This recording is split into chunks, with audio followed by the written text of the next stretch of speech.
Welcome. I want you to know that your child is not broken, and neither are you. I know it can feel frustrating. I know we can pile lots of guilt on ourselves as parents. And I want us to give ourselves permission to make mistakes, to learn from those mistakes, and to try something new. So today we're going to be looking at the why behind so many of our kids' behavior. And I think this is something that teachers, even though they're well-meaning, can say so many negative things to our kids that really are hurtful and damaging. And I know as a teacher, I said some things that I would love to take back. And as a parent, right? I mean, sometimes as soon as those words fall out of our mouth, we're like, why did I say that? But give yourself some grace because you are doing the best that you know how. We all do that, right? Today, we're going to be looking at some specific things and learning not only that why behind our kids' behavior, but some practical tips that you can start doing today. And what I love about these tips are they are like little baby steps that we can take, because that's what we need to do, is to make sure that we're positive, that we give our kids the allowance to take little steps, and we give ourselves that allowance to take little steps to make change. So I'm so glad you're here with us today. If you would like the training notes that I'll be putting together, just give us the word "wall" down below, and we will get you set up to get those notes emailed to you. So if you are new to the show, I'm Charmaine Tanner. I'm the founder of Collaborative Special Education Advocacy. After retiring from teacher, continuing to raise my son who has disabilities, I decided that I would also be helpful if I could be a professional advocate and help parents on this special ed journey. So welcome to our show. This is a show that we do each Thursday at noon Mountain Time. So let's get into our training for the day. And as always, if you can say hi, let us know where you're from. I would like to welcome you. So Karen's with us, and Heather's with us, and Shelley, and Lissa. How are you? I've been thinking about you. So welcome, ladies. And please feel free to type in comments and questions. That helps it be interactive. It's not like I have all the answers, because I don't. I want to share some information that I've learned, and I also want to hear from you guys, because you know a lot and you have a lot of tips and you can be helpful to other parents. So I'm excited that you're here with us. And we are going to be looking at a concept called the wall of awful. Now, this is from Brendan Mahan, and he lives in Massachusetts, but works with families across the country like I do. And he is an ADHD executive function consult, coach, and speaker. And I recently heard him speak on the Executive Function Online Summit. And if you didn't get a chance to watch the summit on Friday, Saturday, and Sunday, you can buy access to all the videos. You can have the audio transcript. You can also have the transcript of 23 different wonderful speakers. So if you're interested, you can go to executivefunctionsummit.com/ref/33. It is an affiliate link for me, but it's just pretty amazing, all the content and the words of wisdom that I got from that summit. But let's look at what Brendan calls the wall of awful. And he explains that when kids have failures, when they don't do what they expected of themselves, when they don't do what we as parents or teachers expect of them, they often experience failure, and it can be real or perceived, because we know, right, that perception is their reality. And so Brendan talked about how they have these bricks of failure and they start building this wall of awful. Now, the other thing that you can relate to is, like, we do this as adults, right? I mean, we have times when we feel like we failed our kids, or, we failed to be that mom that we see on Pinterest or something like that. So it's not only adults, or it's not only children, but we all as humans can experience that failure. Well, what happens next, he says, is that so many students will then have these feelings of disappointment, and they will add a disappointment brick to their wall of awful. But Brendan also tells us that we as parents can add these disappointment bricks to our kids' wall. Or if the teacher's feeling disappointed that your child didn't do what they wanted, the teacher will add a brick of disappointment to your child's wall of awful.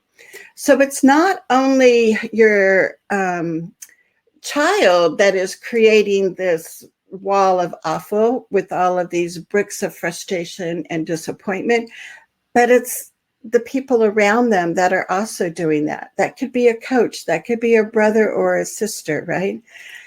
So in a little bit, after we've talked about this wall of awful, I'm going to share with you some strategies that Brendan shared on the Executive Online Summit that I think will be really helpful for all of us to look at as far as what we can do to change. So after these bricks of disappointment have been added, a lot of times our kids feel that weight of rejection, and they'll add bricks of rejection to their wall. Now, guess what? The classmates will probably also put in a couple bricks of rejection. Or maybe it's the soccer coach, right? Or the soccer teammates. But this wall is being built from bricks of failure, bricks of disappointment, and bricks of rejection. So think about this. Think about which kinds of bricks do you think your child is using to build their wall of awful? So share with us. And I know Heather's with us. Hey, Heather is from Florida. Yes, just give us the word wall and you'll get signed up for the training notes. But let me know, let's have some, kind of interaction, give and take. What kinds of bricks do you think your child is building their wall of awful out of? And I'll give you some more examples here. So then next, Brendan talks about how that feeling of shame and guilt can start building up in your child. And if we are being honest and looking at ourselves, that shame and guilt, we add our own bricks, right? We as parents build our own walls of awful. And, this is not to say to make you feel worse, right? It's just to recognize that this is part of human nature, right? So it's not something that, makes your child bad. It is not something that makes you bad. It is just the feelings and the emotions that we often have. So this is interesting. Yeah. So bricks of hopelessness. Yeah, I mean, just hearing that word, right? And thinking about kids that are are back in school now. And, when I was hearing this session on the Executive Function Online Summit, I just thought of our neighbor girl that my husband tutors and her struggles with so many academic subjects. And so many teachers, I think, just write her off as being this hyperactive middle school girl that is just bouncing around and just, has no abilities. And I know my husband was saying this summer that it was frustrating that she wasn't choosing to read some books over the summer. And I told my husband, well, it's like you. I mean, my husband does not like computers. I mean, he doesn't use computers. He doesn't want to learn how to use computers. I said, if somebody told you, Jim, that you would have to learn all about computers and by the end of the summer you would be, this proficient, you don't want to do that. That's just like our neighbor girl that doesn't want to spend her summer reading. When we don't do something well, we want to not do it, right? And so then after all of these bricks are added, in like the brick of hopelessness, or Shelley is saying the bricks of worthlessness, it's like, because my child receives nothing but no and exclusion for everything. I mean, that's like so devastating, right? And it's like, as a parent, it's like, oh, I mean, that, it's beyond breaking your heart, right? And to think that so many kids and parents walk around with this wall of awful. And Shelley also said perfectionism. Yes. And, sometimes we think that that could be a positive, but for a lot of our kids, that sense of I've got to be perfect prevents them from trying, or it gets them so stuck in redoing and erasing and redoing and erasing that they never get to move on. Right. So I love these because these are true examples of what our kids are feeling. So let me add one more row of bricks here, and then we're going to talk. And so Brendan uses the brick of loneliness. Let me show that to you as another layer, as another part of their wall. And again, the whole concept is that not only does your child add these bricks of loneliness, but of course, friends that avoid him, they add bricks of loneliness.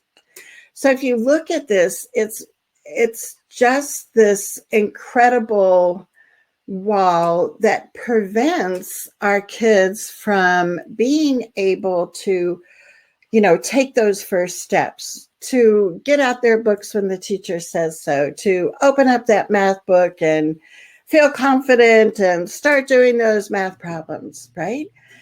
When they have these walls of awful, it's extremely hard for them to be successful, either at school, at home, in the park and rec teams, whatever.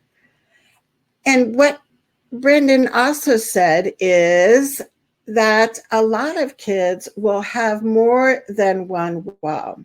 So they might have a wall of, I can't do this homework. It's a trigger for me.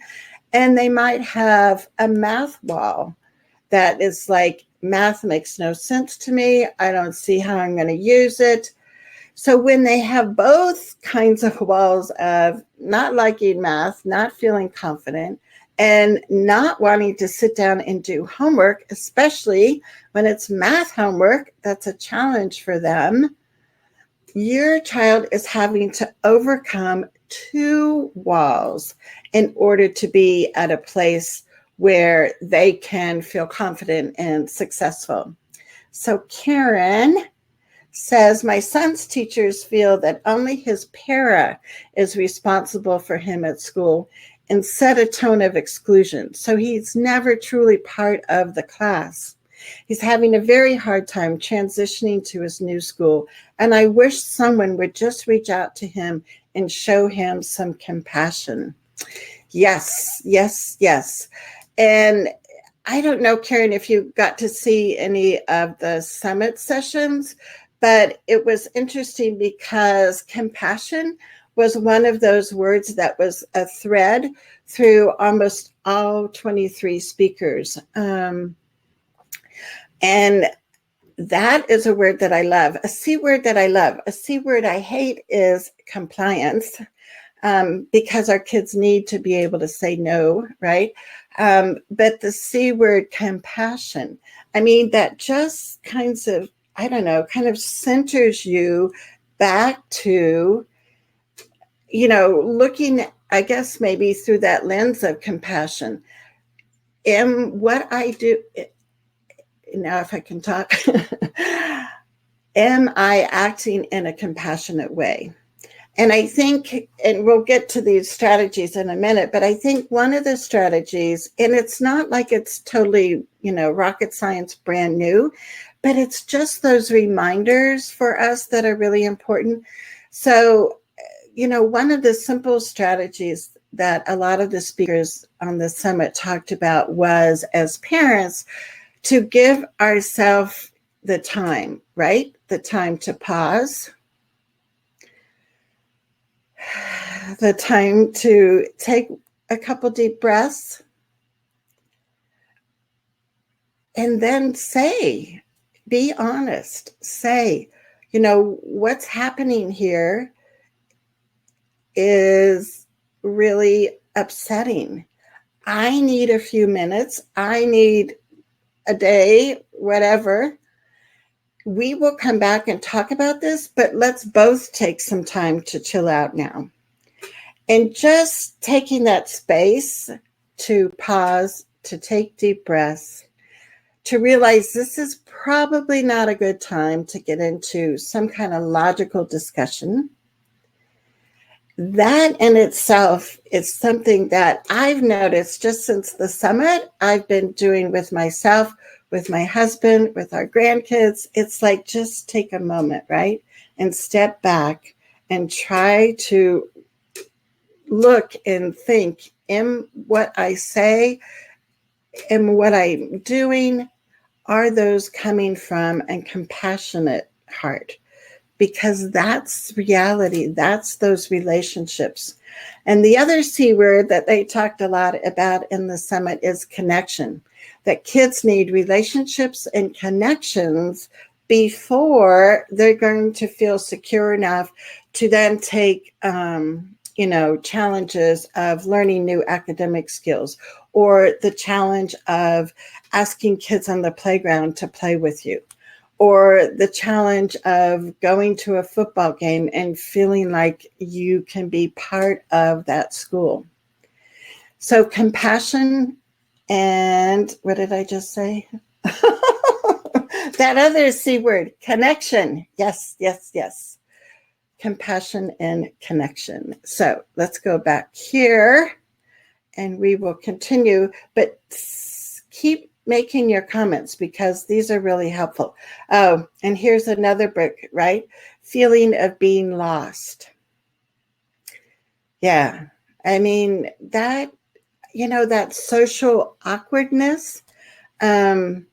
And that's something else that I've known about myself, but that helped me. Some of these sessions also helped me to know that I avoid a lot of social situations unless I know the people, unless I've been there, unless I feel comfortable. And so recently I've been challenging myself to go do things that before I would feel uncomfortable about, but knowing that I can kind of conquer those. So it's helping me get over that wall of awful that I put up for myself too, right? And so that's just, that self-awareness that we want to kind of call attention to. So I mentioned this before, but he talks about how as a parent, you're not going to be able to keep all those bricks out of your child's wall. As much as we would like to, we're not going to be able to do that. But what we can do, what we are responsible for, is we can make sure we don't add any more bricks to our child's wall of awful. So think about that. Are there bricks that you add? What kinds of bricks might a parent be adding? When I look at myself, I hear things that I've said either as a teacher or as a parent or as a grandparent, and I catch myself more frequently, which is what you want. And I look at, what did I just say? Do I need to apologize for that? Do we need to later sit down and talk about that? So just to be aware of when you are adding a brick and how you can remove that brick, because those bricks can be removed. So let me know what you're thinking. And Zahra, I'm not sure how to pronounce your name. I apologize. But she was saying yes at his school. And that, I think is one of the reasons I would like teachers also to have more training and the why behind children's behavior, because I think so many times teachers see and make judgments on their kids' behavior that, it's willful, that they're just trying to bug us, that they're trying to get out of doing whatever we want them to do, and that they could choose to be otherwise. And I always look back to Ross Greene and his philosophy and his way of working with kids is that, if the child could, they would, right? If they could sit still and maintain eye contact and raise their hand before they have, blurt out a question, they would do that. But there are things that are preventing that. And we need to look at that underlying cause, what that brick is in their wall that's preventing them from doing that. And a lot of times it's specific skills that we need to teach them. But let's go back here. And Karen has something else, so let me bring that up. Karen says, I think that there's times that we add bricks by trying to protect our kids. Ooh, good point. Not allowing them to take risks, holding them back from things, or worrying about how other people will view things. Yeah, for sure. Right. And I think this is that natural kind of, parenting, mothering response is to keep our kids safe and protected. But I would love for you to look at what too much protection can do, because I think back to when my son Dylan was in high school and he had this wonderful teacher, and instead of having, Dylan take the test, he would, like in paper pencil, he would orally ask Dylan questions. And that was a wonderful way for Dylan to show what he knew, right?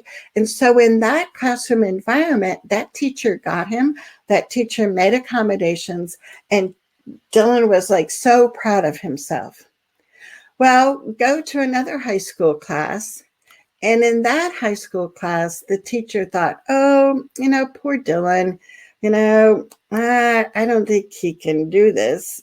I think we'll just cut him a break and say, nah, you don't have to do this assignment, Dylan. But guess what? Dylan came home, and instead of being excited because he didn't have to do this school assignment, he was depressed. He was like, Mom, they don't think I'm smart enough.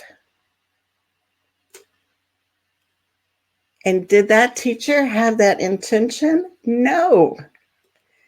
That teacher's intention was, we'll cut Dylan a break. Kids would like that, right? But when we don't allow our kids to take risk, when we don't accept that they can perform and do things and shine with what they know, we send these messages, and that's like adding another brick to their wall, right? So maybe think about what Karen is saying, and that we're protecting our kids. Think about, is there a circumstance where you feel like maybe either yourself, your partner, a teacher, a grandparent, whatever, has been too protective of your child? And what kinds of things do you have a hard time allowing your child to risk? And it's that whole thing that, we don't want our kids to feel all of this pressure and feel failure, but there does need to be some connection for them to want to solve things and to struggle a little bit, because that's how they're going to learn. Instead of us always giving them directions and try this technique and do this, we need to help our kids build skills so they can start learning those problem-solving skills. And there's lots of little steps. It's not just like, go solve this problem, kid, right? But those are the kinds of things that we need to be looking at. And also, the reality is those can be some goals and accommodations in your child's IEP plan, right? Angela is here. Yes, she says that she loves Ross Green. I know, it's like, I want to take these people and I don't know what, implant all their knowledge and their techniques and strategies into my head, because it just makes so much sense to me to look at kids from a different point of view than a lot of times what we see. And Barb is here. You might remember Barb. She was my guest a couple of weeks ago. And this is cool. So this is the strategy that would be neat. Barb says, this is where I see photo albums filled with what we see, notice, and acknowledge about our kids beyond the disabilities come so effectively into play. Can be a real touch point for our kids when they need it, and we may not even know it, as well as ourselves, reminding us of the positives. I love that, Barb. And I was just thinking about something like this recently, because I love when the memories come up on Facebook and there are all these cute pictures of my grandkids or my children, when they were much younger. And what is nice is that, we usually take pictures of something positive that we want to remember, that we want to record, right? Barb has some excellent techniques of how we get those photos off our phone or off of Facebook and actually make, digital albums or whatever for our kids to see. But what I was thinking about, so when those memories pop up on Facebook and it's like, seeing my cute grandson, peeking around a corner, and I snapped a picture of him. My grandkids love when I see them after school and I'll say, ooh, look at these cute pictures that came up today. And you can just see them smiling and beaming. And especially if it's a solo picture of them. So it's, the family pictures are good too, right? And the brothers and sisters, but sometimes they don't want to think about their brother or sister. So I love this idea, Barb. So look for those photos that you have, because those are usually positive memories, and see how you can use those. One idea is to, have those photos printed, have your child make them into a book. You can do that digitally on the computer. You can just do that on paper, or in a photo album that's going to be safe for a number of years, right? But I think as many activities that we can get the kids involved with would be extra cool for them. And so we have another comment, Zahra, I'm not sure. That is my child's issue at school. No curriculum and no pacing guide. This is what the school said. Yeah. And so in that case, you really need to, have a conversation with the principal, maybe the special ed director included, and look at, some specific professional development that the teachers need, some kind of training, and that can be written in the IEP too. Karen, this is a good quote. She said, Frederick Douglass says, if there is no struggle, there is no progress. So, yeah, I mean, it's got to be balanced, right? I mean, we don't want our kids spending his whole school day struggling, but we do need that kind of imbalance to help kids learn and make those connections and be able to, really have skills that they can start using more, right? Yeah, so that's good. If there's no struggle, there's no progress. So here's the $1 million question. How to get the school to do what they should be doing, right? I mean, it's wonderful for us as parents to learn new strategies and techniques, for us as parents to know what works and what doesn't work, but how do we get that translated into the school environment? And yes, that's $1 million question. And there are a variety of things that parents can do. I always say the 3 R's of advocacy are relationships, relationships, relationships. And as much as sometimes we really butt heads with some of the staff at school, we need to find an ally at school. So it could be the school secretary, it could be a counselor, it could be the school custodian. We need to find somebody that we connect with at the school and that they connect with our child, right?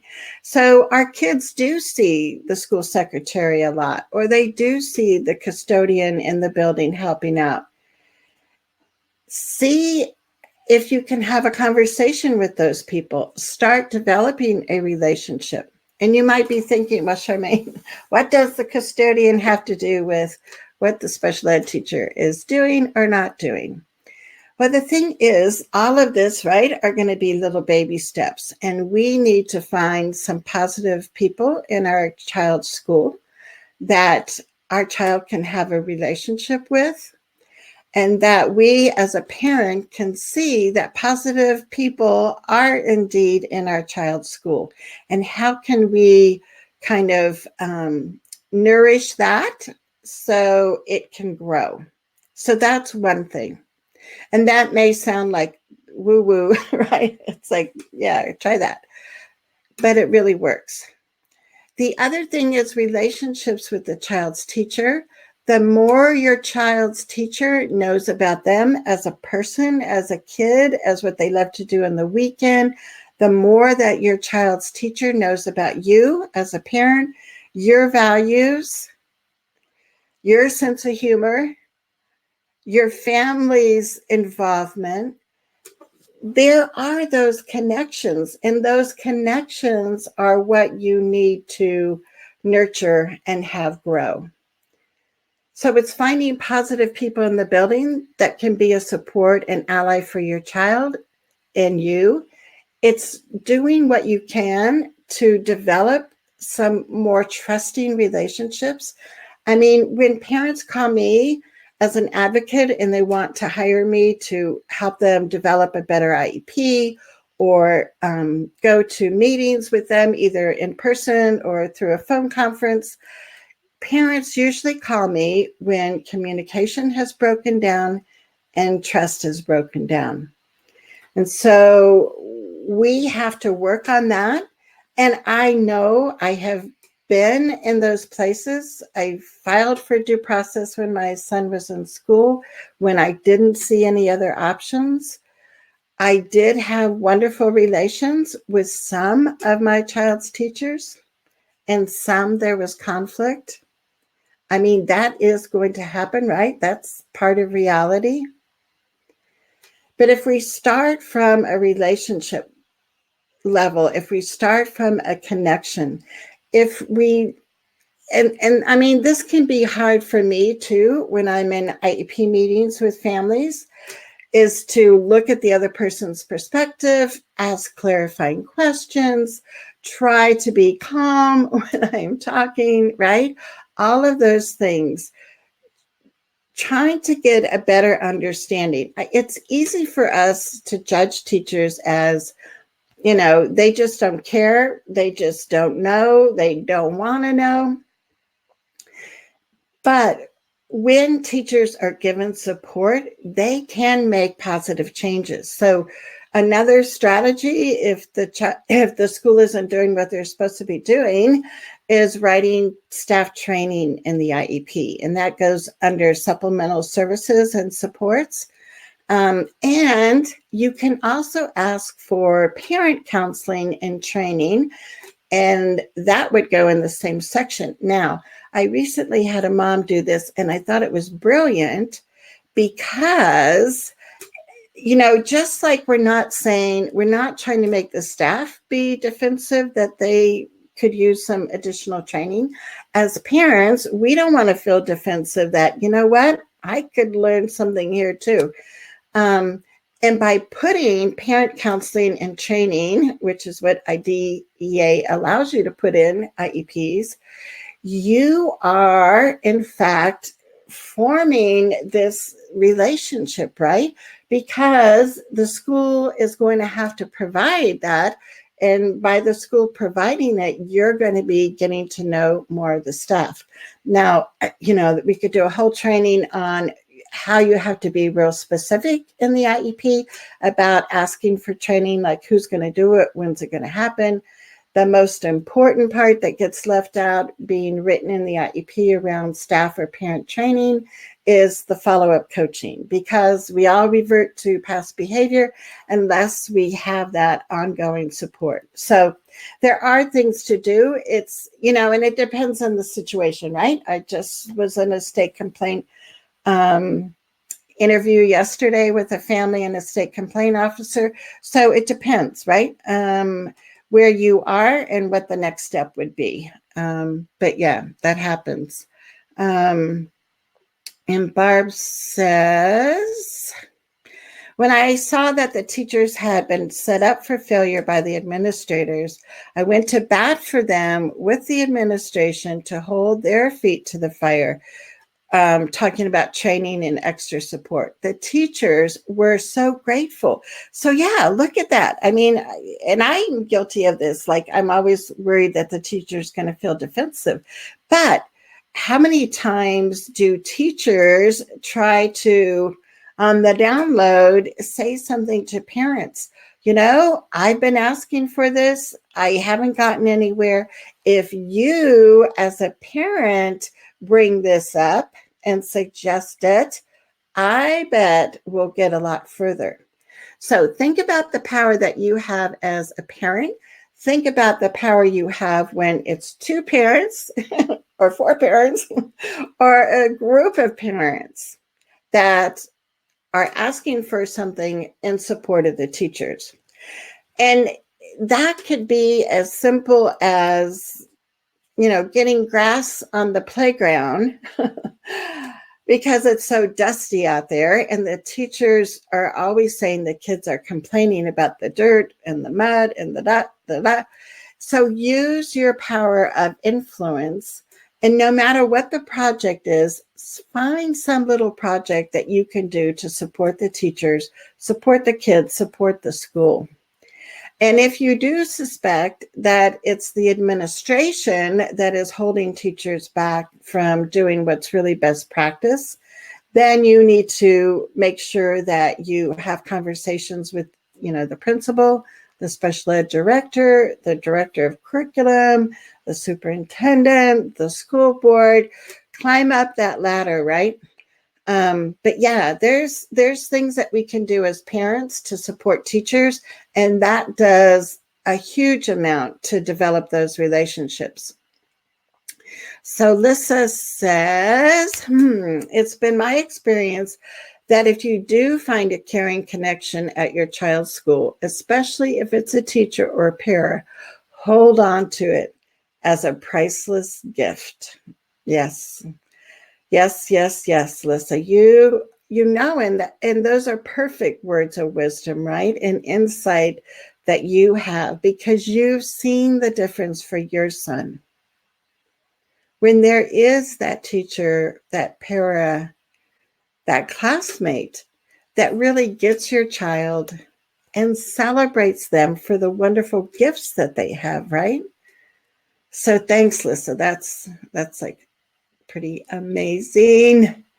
Let me see. I don't want to miss anybody's comments.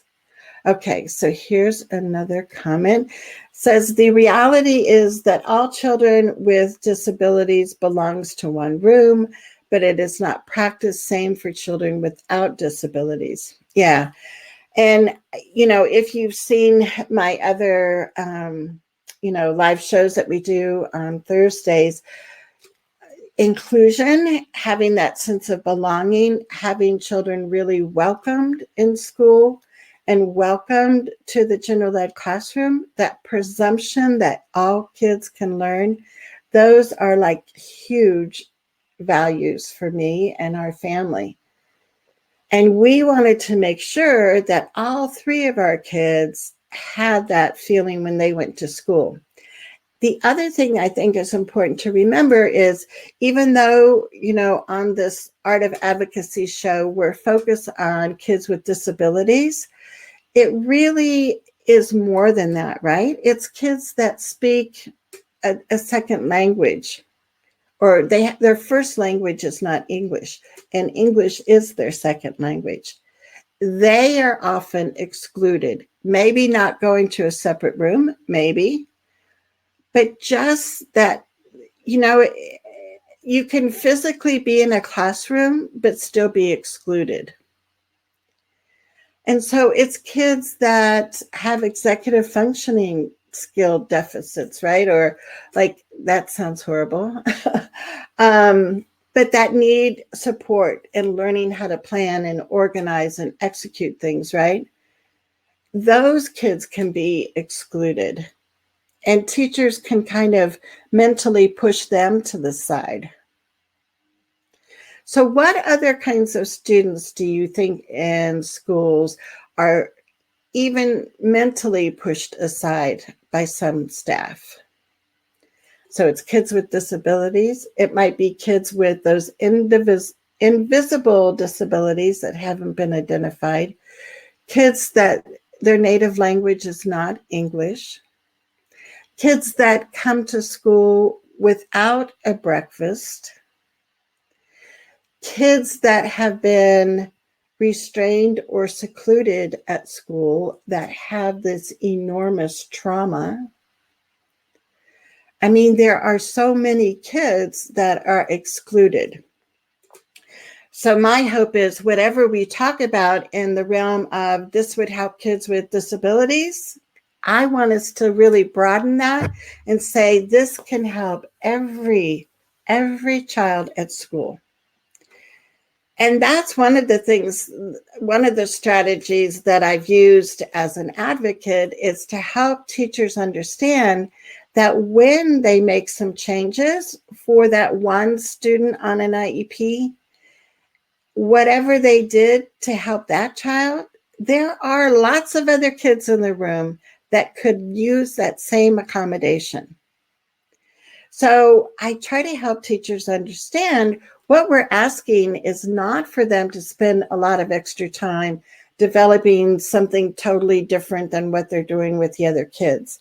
What we're asking teachers to do is to look at how can we change things up? So instead of just doing the science lecture, we make sure every time in science class we have a lab where there's hands-on activities that kids can do. Or what about instead of saying everybody has to turn in a book report by Friday and it's got to be 5 pages long, we say, what what are some ways that you want to tell us about the book? Do you want to do a PowerPoint? Do you want to do a video? Do you want to do your own podcast about the book? Do you want to make a diorama about the book? So we want teachers to expand the choices that they give, not only the child with the IEP or the 504 plan, but offer those choices to all the kids in the classroom, right? And then the third thing that we want teachers to do is to engage kids, because they can be physically in that room, but if they're not really fully participating, if they're not excited about learning, if they're not motivated to be doing what you're asking or what you're giving them a choice to do, that is going to cause some problems too, right? So it's a whole culture shift, and that takes time. But the more we know as parents, the more we can create change. So that's the thing that, gets me really excited.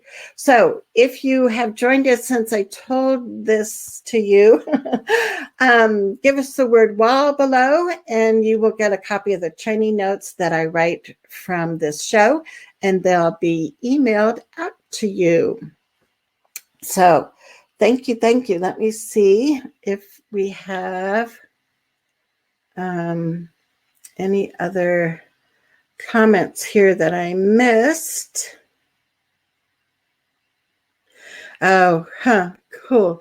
Here's Karen, and she says, my son's para drove to Pueblo West to pick up her kids after school Tuesday and back to Florence for my daughter's birthday. Look at that. So talk about a connection and a relationship. So kudos to you, Karen, because you've helped develop that relationship with your child's para. And how cool is that they can also be involved in out-of-school things with your kiddo. So that is great. Yes. And Barb says that too. Yes. How neat. We love that, right? So there are good stories. There are good things happening. And speaking of, I'm going to start doing this because I love these. So these are little cards. I have one. These are how to love yourself cards. And they're by Louise Hay. I don't know if you know her, but I love her philosophy of life. So anyway, I'm going to give away 3 of these cards today. So I'm going to randomly go through here, and I'm going to try this, right? I'm going to close my eyes, and I'm going to scroll through the comments. And the first person that I stop on, that person will get a choice if they want number 1, number 2, or number 3. And I'll tell you what they are. So let me close my eyes. Let me scroll through the comments and stop. So Karen, you're our first lucky winner. So Karen, write in the comments if you want card number 1, card number 2, or card number 3. So Karen gets a choice, and I need to write this down so I remember. So Karen, and now I'm going to close my eyes, get over here. I'm going to go through the comments and stop at Karen. So we got to find out first what the other Karen from Colorado said. What number did she pick? Did you write it in here, Karen? I know. So Karen, I'm sorry. I know. So Karen from Colorado, you get to pick first. Do you want number 1, number 2, or number 3? And then our other Karen gets to pick the next one. Okay. Now we got one more. So let me close my eyes, go through here, and stop. Barb, Barb, you get one of these cards too. So let's see if we got people to pick. Okay, so Karen picked number 3. So let's see what number 3 says. This is number 3. So it says, I am surrounded and filled with infinite wisdom. And then on the back, it says, I am one with the very power that created me. This power loves all its creations, including me. So how cool is that? And I always feel like when we select something like this, it's like the right card at the right time. So Karen, Karen, if you can send me a private message, and I'll mail your card out to you. Okay, so let's see. Cool. So Karen with a C wants number 1. So here's number 1. Let's see what number 1 says. Lifetime after lifetime, I am a shining spirit, a beautiful light. And on the back, whoop, it says, I am always safe. I am eternal. I will go on forever from experience to experience. So, Karen with the C, give me a private message with your mailing address. And Barb, you get lucky number 2. So it says, each person is part of the harmonious whole. I think harmonious is one of those words I love. And the back of it says, with joy, I recognize my perfection and the perfection of life. So Barb, I don't think I have your mailing address. Send me a message so I'll get those out. And so we'll start doing that because I just think that we all need these little positive reminders, right? So how cool is that? Now, I want to see, I think we might have had a couple other slides here of some specific things that Brendan had suggested. One, which I thought was interesting, and I think about this sometimes, but it was a good reminder, is his suggestion was, don't check your child's homework. Teachers need to know what your child knows and what he needs to be retaught. So he was saying, like, not only, when we correct, their homework or have them corrected, then they take it into class. Hopefully they'll turn it in. But the teacher looks at it and goes, that's great. They got all of that right. And we also know as parents and grandparents how it can be frustrating to get your kids to do the homework. And after they've done it, then they know the next part is mom or dad's going to sit there and go, no, this one isn't right. Erase this, do this. And it just extends that agony of homework. So instead, and you can always talk about whether or not homework is appropriate for your child. There's not much research that says before high school that homework is very helpful. So that could be an accommodation, and you just take homework off your plate entirely, off your kid's plate. The other interesting thing that he said was for us to remember that lying isn't a sign of disrespect. It's a sign of fear and anxiety. So again, understanding that why behind our kids' behavior, that is like critical, right? For us and for staff. Now, the other thing that he talked about, and my guess is you've heard, similar things as far as our prefrontal cortex being the area in the brain that is the logical thinker, that can organize, that can plan, that can reach goals, right? And when we are super chill, when we're relaxed, like on a beach in the South Pacific or whatever would be super relaxing for you, Our prefrontal cortex part of the brain is the one that's operating, is driving the, the whole brain, right? It's like executing things.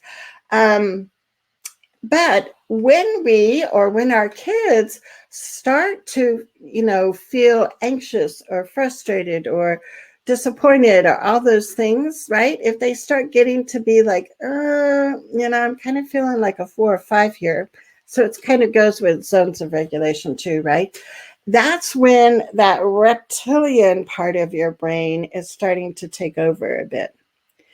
And when we get to more of a 6 or a 7 level of this 10-point scale, almost all of our actions are going to be controlled by that reptilian prehistoric kind of brain, right?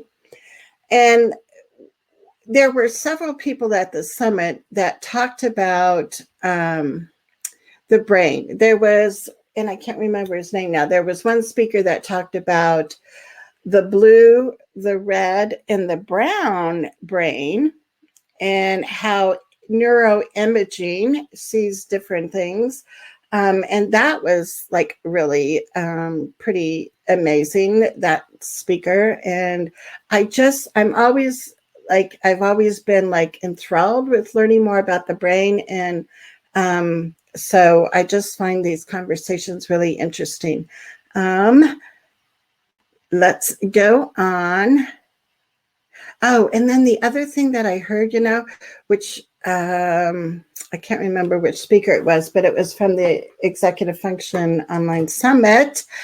And they talked about, this was a person from Canada, and he talked about looking at tortoises and studying, tortoises, and that they are more of a, I forget the term he used, but like a single kind of person. They're not like a mammal where there's this, lifelong connection and everything.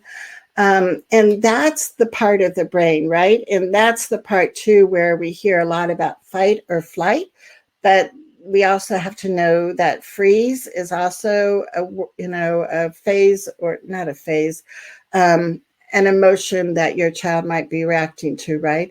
So when that lower brain is driving the bus, that's where our kids are in that fear, flight, or freeze mode. And to recognize that, that's not going to be the time that you want to sit down and have a logical conversation about what your child did and what the consequences are and how they're going to, solve that, what they're going to do differently next time. No, when your kid is operating from that, you cannot, even try to have those prefrontal cortex conversations. So if teachers being aware, as a parent, you have so much information that you can share with teachers about what triggers your child's, reptilian brain, and get that to be prevented in the school. So that's like super important. And let me see, I think we have a couple other suggestions here. Yeah, and this, this was really important too, is that help our kids connect the dots without shaming them. Because some of our kids can see the cause and effect of what their action was. When they got up real close to their brother and screamed in his face, some kids don't understand that your brother is going to react in this way, right? So as adults, we need to help our kids connect the dots, understand, but we need to do that in a loving, compassionate way without shaming them. I think about, the clothespin chart in the classroom, or, like everybody's on green and then you flip a card and you have to go to yellow or whatever. Those kinds of public displays of shame are like horrible. And if you see that in that kind of behavior chart or whatever in your child's classroom, I would seriously have a conversation about that. And I would make sure that in my kids' IEP, it was written that that would not be used for your child, because that is like a horrible example of shame, right? That some of our kids experience every day. The other important message, and again, this is probably not new, but it just helps us to remember this, that we need to let our kids know that even though this situation may be a problem right now, they are still loved. I remember when I was in college, well, a long time ago, that one of the phrases that always stuck with me was, I love you. I don't love your behavior. To make that difference between that whole person, that child, that student, you do have that love for them. And that's a real difference between not liking what just happened with their behavior, right? So making sure kids get that message that they are still loved, they are still part of your family, you still care for them. And that's where I think with the next tip, it talks about taking time to cool down, to pause. And I mean, these can be suggestions that we use in IEP meetings, right? When as a parent, we find ourselves going to that lower part of our brain and we're fighting and arguing and getting really aggressive with staff, that we need to take the time to take a break, to calm down, to maybe reschedule the rest of that meeting to happen at another time, right? So these tips are good for teachers, are good for parents, they're good for ourselves when we think of ourselves as advocate for our kids and how we can be even more positive and successful with that. So my main message is your child is not broken, and neither are you. Your child is not broken, and neither are you. There are wonderful possibilities for our kids. And we want to create that connected, compassionate culture in our schools and in our home. And that does not mean we're not going to hold kids responsible for certain things, right? But we need to remember that wall of awful that a lot of our kids are trying to climb over every single day. And chances are they don't have just one wall of awful. They have many walls of awful they're trying to climb over each day. So I hope that this has sparked some interest, that has helped you remember some things that you've heard before. I hope that you've gotten some aha moments. Share what you have gotten from this. Make sure you share the video with friends and family that need to have this understanding too. Yes. Karen says, my kid is amazing. He just needs a chance to show everyone. Totally. Yes. We want teachers to give him that chance, right? And let's see. Shelley says, this was amazing. Thank you so much. I love being with people who think the same way I do. I know. It's like, yes, right? So keep the conversation going on my Facebook page, Visions and Voices Together. Make sure if you are Karen with a K or Karen with a C or Barb with a B, that you send me a private message with your address, and you will be getting a wonderful little memory from our session today. Thank you so much for being here. know that you can still, let me go back and show this, you can still get access to the Executive Function Online Summit by purchasing it now. But it is so cool because you get the video, each video from 23 different speakers. You get an audio file, so if you want to just listen to the audio in your car, and you get a written transcript. So I love it because it's like you using the principles of universal design for learning. You get the visual, the auditory, and also the copy, the transcript to read, if that's your preference for learning. Also, the speakers have recorded a short, each speaker recorded a short video just for students. And they're putting this in to your access when you buy that access pass.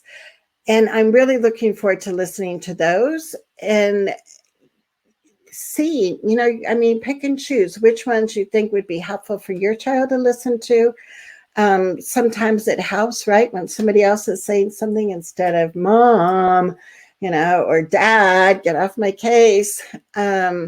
So I'm looking forward to exploring the messages and the videos that the speakers also recorded for the students. Next week is the first week in September. Yes. And the first Thursday of each month, we have a Q&A time. So it's like you get to plan the agenda, you get to pick the topics that we talk about. And it's just a time that you can come on with us, ask your questions, and we'll keep our conversation going. So I am so grateful that you are here. I love the compassion and the commitment that you have to making sure that your child is happy, safe, and learning each day beside their friends. So until next Thursday, I am Charmaine Tanner. I am here so we can all learn more together, so we can all create more change together. So take care, and we will talk soon. Bye-bye.